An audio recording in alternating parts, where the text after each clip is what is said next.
सप्तशृंगीगढ़, जिसमें सप्त मतलब सात और श्रृंगी का मतलब है पर्वत।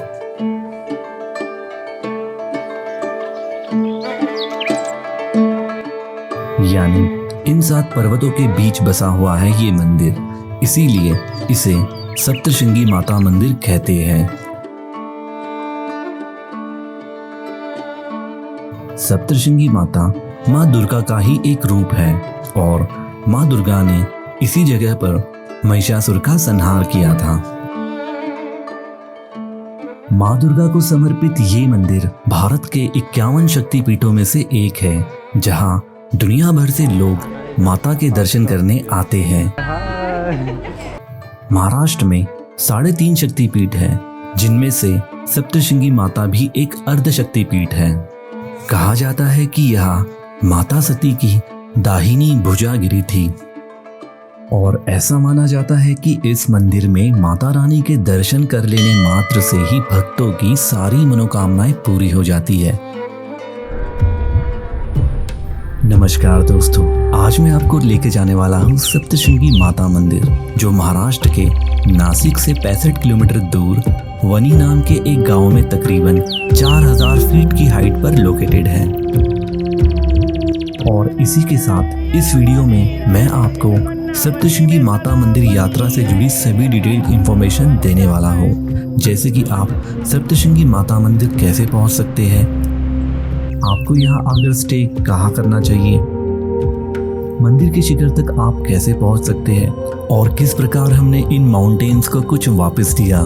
इस मंदिर से जुड़ी सभी प्रकार की जानकारी आपको इस वीडियो में मिल जाएगी। तो चलिए दोस्तों, भवानी, चामुंडा, गायत्री, जगदम्बा जैसे कई नामों से पुकारे जाने वाली माँ दुर्गा के महिषासुरमर्दिनी स्वरूप के दर्शन करने के लिए, लेकिन हाँ, उससे पहले आप सभी कमेंट में जय माता दी लिखना ना भूलें। सप्तशृंगी माता का मंदिर सह्याद्री पर्वत पर है। सह्याद्री हिल्स वेस्टर्न घाट्स का एक प्रमुख हिस्सा है, जो यूनेस्को की विश्व धरोहर स्थलों में शामिल है। इस पर्वतमाला के 7 शिखर है, इसीलिए इस पर्वत को सप्तशृंगी कहा जाता है। अब जानते हैं माता रानी तक कैसे पहुंचा जा सकता है। माता रानी तक पहुंचने के लिए सिर्फ बाय रोड ही पहुंचा जा सकता है।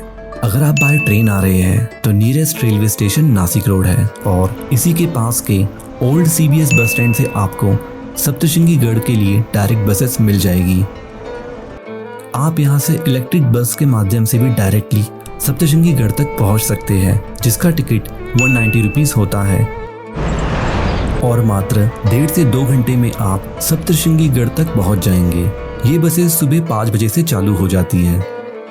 अगर आप बाय फ्लाइट आ रहे हैं तो नियरेस्ट एयरपोर्ट नासिक में ही है, जिसका नाम है नासिक इंटरनेशनल एयरपोर्ट। लेकिन अगर आपको अपने सिटी से डायरेक्ट फ्लाइट नासिक के लिए नहीं मिलती है तो आप ऑल्टरनेटिवली मुंबई एयरपोर्ट भी आ सकते हैं। चलिए अब जानते हैं सप्तशृंगी गढ़ पर आपको अपना स्टे कहाँ करना चाहिए। वैसे तो आपको यहाँ कई सारे स्टे के ऑप्शंस मिल जाएंगे, लेकिन अगर आप एक अफोर्डेबल स्टे देख रहे हैं तो आप भक्त निवास में भी स्टे कर सकते हैं, जहाँ रूम्स का कॉस्ट 100 से 2000 के रेंज में रहता है। लेकिन इसकी बुकिंग आपको वहां जाकर ही करनी होती है, इसकी आप ऑनलाइन बुकिंग नहीं कर सकते। अगर आपको भक्त निवास से रिलेटेड कोई भी इंक्वायरी है तो आप इस दिए हुए नंबर पर कॉल करके अपने डाउट्स क्लियर कर सकते हैं। अगर आप भक्त निवास में नहीं रुकना चाहते हैं और वही एक कंफर्टेबल होटल का प्लान कर रहे हैं तो आप होटल रमा ऑप्ट कर सकते हैं। ये होटल रोपवे से सिर्फ 50 मीटर की दूरी पर लोकेटेड है।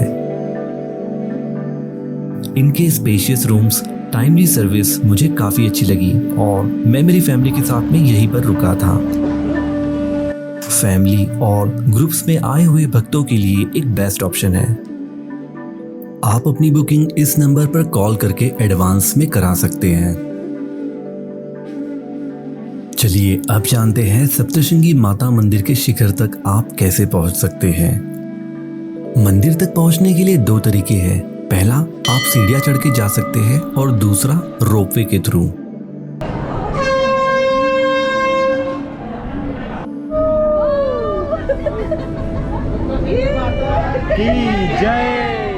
दोस्तों, मंदिर तक पहुंचने के लिए आपको 510 सीढ़ियां चढ़नी पड़ती है। हर कदम के साथ सांसें तेज होती हैं, लेकिन दिल में भक्ति और आंखों में माँ के दर्शन की लालसा होती है। कोई नंगे पाँव चलता है तो कोई माथे पर नारियल रखकर। किसी के लिए यह आस्था की परीक्षा है तो किसी के लिए जीवन का सबसे बड़ा अनुभव। इन सीढ़ियों को चढ़ने के लिए आपको 1 से 1.5 घंटा लग सकता है। देवी माँ के दर्शन करने के लिए पैदल ही सीढ़ियाँ चढ़कर जाना चाहिए, लेकिन अगर आप 510 सीढ़ी नहीं चढ़ सकते हो तो आपके लिए यहाँ रोपवे की भी सुविधा है, जो आपको सीधा माता के मंदिर तक पहुँचा देती है। रोपवे का कॉस्ट 120 रुपये पर पर्सन है, जिसका टिकट आप यही काउंटर से ले सकते हो। सीनियर सिटीजन्स के लिए यहाँ पे हाफ टिकट लगता है, जहाँ आप अपना आईडी प्रूफ देके सीनियर सिटीजन का टिकट ले सकते हैं। और अगर सीनियर सिटीजन चलने में असमर्थ है तो यहाँ पर व्हील चेयर की फैसिलिटी भी अवेलेबल है। रोपवे की टाइमिंग सुबह 5 बजे से तो रात के 8:30 बजे तक ही ओपन रहता है। वही मंदिर में आप सुबह 4:30 से तो रात के 9 बजे तक दर्शन कर सकते हैं। ये रोपवे आपको हार्डली 1 से 2 मिनट में मंदिर तक पहुंचा देता है। तो कर दो, कितने कंजूस है। और यहाँ पहुंचकर आपको देवी के दर्शन करने के लिए काफी भीड़ वाली लाइन दिखाई देगी।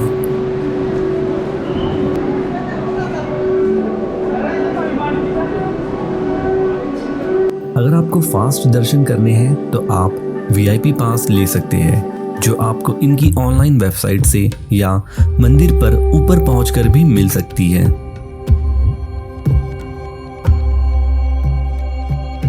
आपको इस मंदिर में 8 फीट ऊंची माँ दुर्गा की मूर्ति देखने को मिलेगी।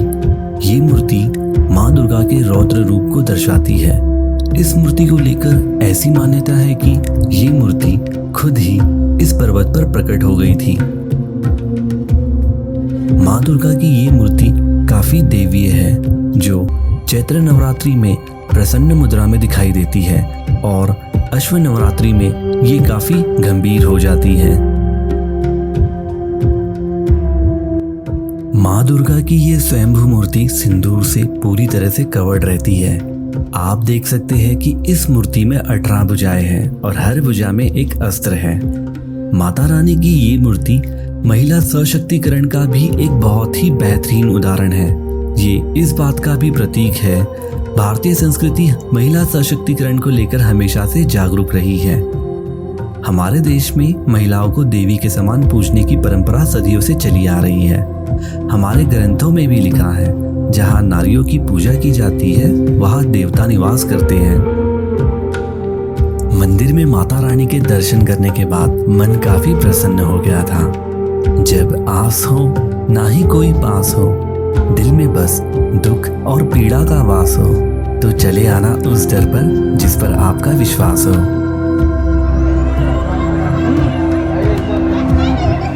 दोस्तों, माँ दुर्गा के इस स्वरूप का वर्णन हिंदू पौराणिक कथाओं में काफी डिटेल में मिलता है। इन कथाओं के अनुसार महिषासुर नाम के एक बहुत ही शक्तिशाली असुर का वध करने के लिए माँ दुर्गा को ये अवतार लेना पड़ा था। महिषासुर अपनी माया से भैंस और इंसान दोनों रूप धारण कर सकता था। इस असुर ने अमर होने के लिए ब्रह्मा जी की उपासना की थी, जिसके बाद इसको ये वरदान प्राप्त हो गया कि इसको सिर्फ एक स्त्री ही मार सकती है। कथा के अनुसार भगवान ब्रह्मा से वरदान पाकर महिषासुर अपनी असुर प्रवृत्ति के कारण उसका दुरुपयोग करके सभी पर अत्याचार करने लगा। ताकतवर और अहंकारी महिषासुर के आतंक से पूरी मानव जाति भयभीत हो गई, जिसकी वजह से चारों तरफ अधर्म फैलने लगा। यह देख माँ दुर्गा ने महिषासुर का वध करने के लिए अवतार लिया। युद्ध के दौरान महिषासुर के साथ असुरों की पूरी सेना थी और दूसरी ओर माँ दुर्गा अकेली थी। ये युद्ध 9 दिनों तक चलता रहा। माँ दुर्गा ने महिषासुर की असुर सेना का सर्वनाश कर दिया। सेना के बाद अब बारी महिषासुर की थी। अंतिम यानी 10वें दिन महिषासुर का माँ दुर्गा से युद्ध हुआ। तब माँ दुर्गा ने भगवान शिव से मिले त्रिशूल से उसका वध कर डाला। हिंदू धार्मिक मान्यता के अनुसार यह युद्ध इसी सप्तशृंगी पर्वत पर हुआ था। आपको जानकर हैरानी होगी कि सप्तशृंगी मंदिर की सीढ़ियों के बाईं तरफ राक्षस महिषासुर का एक छोटा सा मंदिर भी है, जहां महिषासुर के कटे हुए सिर की पूजा होती है। वैसे तो आप सप्तशृंगी मंदिर में देवी माँ के दर्शन करने के लिए कभी भी जा सकते हैं, लेकिन नवरात्रि के मौके पर यहाँ आना काफी शुभ माना जाता है। मंदिर में होने वाली आरती की टाइमिंग्स कुछ इस प्रकार है। माता रानी के दर्शन करने के बाद आप प्रसादालय जा सकते हैं। अगर गढ़ पर आप खाने पीने की व्यवस्था देख रहे हैं तो प्रसादालय एक बेस्ट ऑप्शन है, जहां आपको काफी अफोर्डेबल रेट्स यानी 20 रुपए से तो 60 रुपए तक खाना मिलता है, जिसको आपको जरूर ऑप्ट करना चाहिए। टाइमिंग्स सुबह 8 बजे से तो दोपहर के 2 बजे तक, फिर शाम के 7 से तो 9 बजे तक ही ओपन रहता है। प्रसादालय के बाद आप शिवालय तालाब जा सकते हैं, जो 5 मिनट की दूरी पर स्थित है। ये एक काफी पुराना तालाब है। ये तालाब भगवान शिव के आशीर्वाद से बना है, इसीलिए इसको शिवालय तालाब कहते हैं।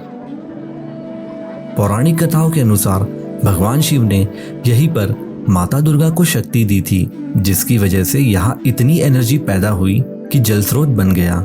इस तालाब का पानी काफी पवित्र है, जिसमें स्नान कर लेने मात्र से लोगों के शारीरिक कष्ट दूर हो जाते हैं।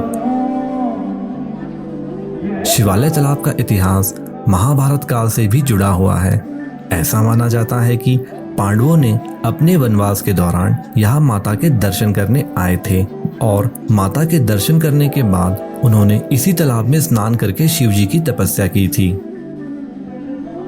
इसीलिए लोग सबसे पहले इस तालाब में स्नान करते हैं और तभी माता रानी के दर्शन करने जाते हैं।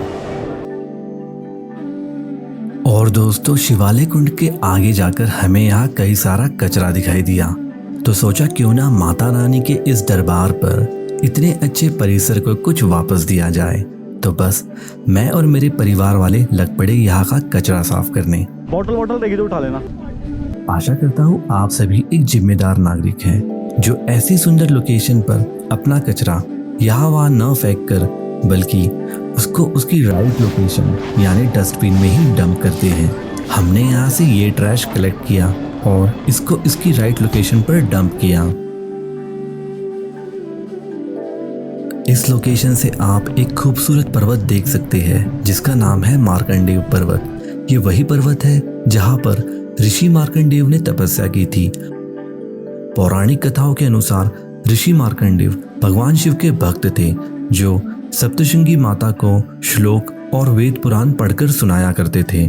इसी वजह से ये माना जाता है कि मंदिर में सप्तशृंगी माता की मूर्ति मार्कंडेय पर्वत की तरफ थोड़ी सी झुकी हुई है। दोस्तों, शिवालय कुंड के पास ही आपको ये सतीचा कड़ा भी देखने को मिलेगा, जहाँ की अपनी एक बहुत ही इंटरेस्टिंग स्टोरी है। यहाँ पर सप्तशृंगी माँ के एक ऐसे भक्त का मंदिर है, जिसने देवी से मनोकामना मांगते हुए ये प्रण लिया था कि अगर उसकी मनोकामना पूरी होती है तो वो बैलगाड़ी से देवी माँ के दर्शन करने आएगा। माँ ने उसकी मनोकामना पूरी कर दी और वो एक बैलगाड़ी लेकर माँ के दर्शन करने आ गया, लेकिन ऊपर चढ़ते समय उसकी बैलगाड़ी का संतुलन बिगड़ गया और वो बैलगाड़ी के साथ 1200 फीट नीचे गहरी खाई में गिर गया। लेकिन तभी सप्तशृंगी माँ ने स्वयं वहां प्रकट होकर अपने भक्त की जान बचा ली और उसे ये आशीर्वाद दिया कि जो भी भक्त मेरे दर्शन करने आएंगे वो तुम्हारे भी दर्शन करेंगे। यहाँ पर आज भी उस बैलगाड़ी के निशान देखने को मिलते हैं। दोस्तों, मानो या ना मानो, सप्तशृंगी गढ़ से सनसेट काफी सुंदर लगता है। अगर आप यहाँ आ रहे हैं तो माता रानी के दर्शन करने के बाद यहाँ का सनसेट देखना ना भूलें।